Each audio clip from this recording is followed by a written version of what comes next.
ومرحبا بكم. هنا قناة هنا أريزونا تنقلكم هنا إلى حيث مباراة كرة القدم اللي يتمرن فيها الآن الفريق العراقي، فريق الجالية العراقية، وهو طبعا الاسم الحقيقي إلى الثعالب، فريق الثعالب العراقي.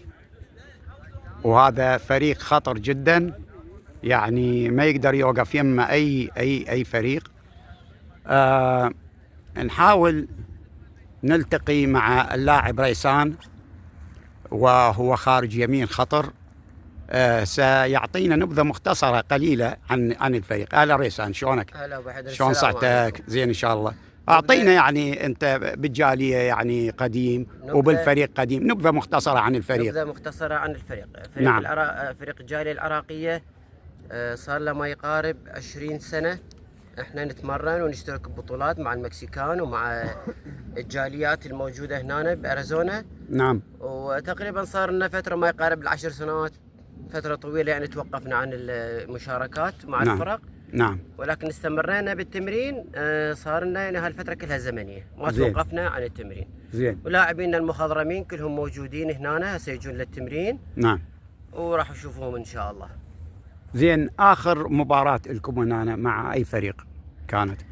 اخر مباراة هنا كانت لنا مع فريق من سكايز ديل وانتهت البطولة معاهم، يعني انسحبنا وانتهت البطولة وياهم. اي نعم.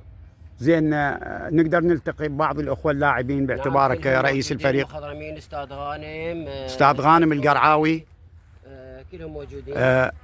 راح نلتقي باللاعب غانم القرعاوي، وبعد منه قلنا هادي، لا هادي عباس وعقيل عباس ومهدي.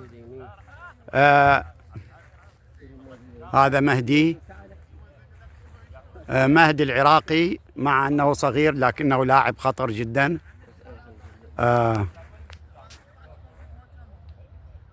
هذا يأشر لنا مهدي.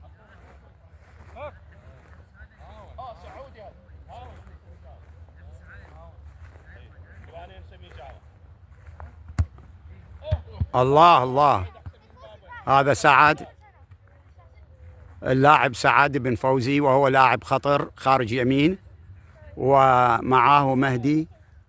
الآن نلتقي مع الأخ العزيز غانم من اللاعبين القدماء، وهو عميد كرة القدم في ولاية أريزونا.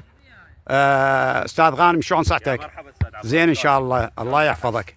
أعطينا نبذة مختصرة عن اللاعبين العراقيين وعن الفريق. اللاعبين كلهم وجوه شابة، دماء جديدة. الكابتن هادي، نعم. الكابتن فوزي هم يقودون الفريق حاليا. أنا قدت الفريق بالتسعينات، يعني قبل 30 سنة. نعم. وبعدين اعتزلت بال2003. نتمنى لك الصحة والعافية إن شاء الله. أنت وجودك مع الشباب ينطيهم العزم والقوة في التصدي إلى أي فريق آخر. شكرا. أستاذ هادي، ممكن كلمة عن الفريق؟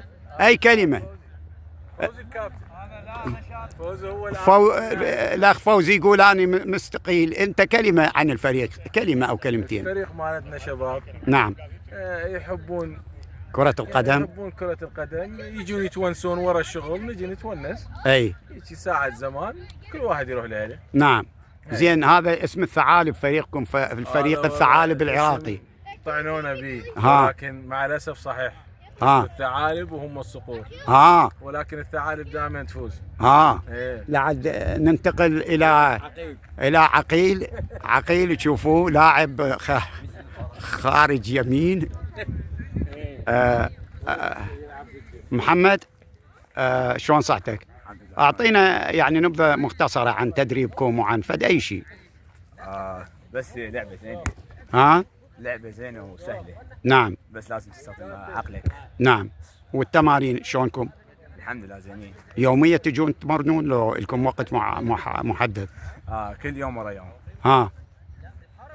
أنت ايش تلعب شنو بالفريق؟ مدافع. وأبوك الأستاذ حيدر حفظه الله شو يلعب؟ هجوم. شكرا محمد. هذا حسوني بن اللاعب علي عطية. حسوني. هذا حسوني بن اللاعب علي هذا حسوني لاعب ماهر ودائما بصراحة يقول. ابن فوزي، ابن اللاعب الكبير فوزي. ننتقل بكم إلى الفريق الثاني، فريق الصقور. السلام عليكم. شلونكم أحبائي؟ شلون صحتكم؟ أنتم باعتباركم يعني فريق الصقور، انطونا نبذة مختصرة عن الصقور يعني. شو وقت؟ إنسان لاعب بالصقور من سنة 96. اي صح، هو أقدم واحد. زين. لؤي انطينا ولو فد كم جملة عن الفريق يعني. والله الفريق شباب طيبة نعم. وخبرة. نعم. وفريق ملتزم وتمرينه حلو، يجي كل اسبوع 3 مرات في الاسبوع. نعم. ويحب الونسة يعني بيناتنا كل الاحترام. يعني انتم في نهاية العمل تجون هنا هم تتمرنون اكيد، وهم عندكم يعني مرات عندكم يعني دوري او فد شيء. كان عندنا دوري بس نعم. حاليا هاي السنة يعني ما عندنا دوري. بسيطة. هو انا بس ونجي واحد يشوف الثاني يعني. هو بعد كل واحد ايه والرياضة حلوة يعني. الرياضة طبعا، الرياضة هي اسمى شيء. خلينا نشوف ابو علي ما دام اجاني هسه. شلونك حبيب ابو علي؟ شلون صحتك؟ زين ان شاء الله. الله يخليك ابو علي. اعطينا فكره عن لعبكم هنا، عن مبارياتكم، عن دوريكم. تجمع نعم. 3 أيام بالاسبوع.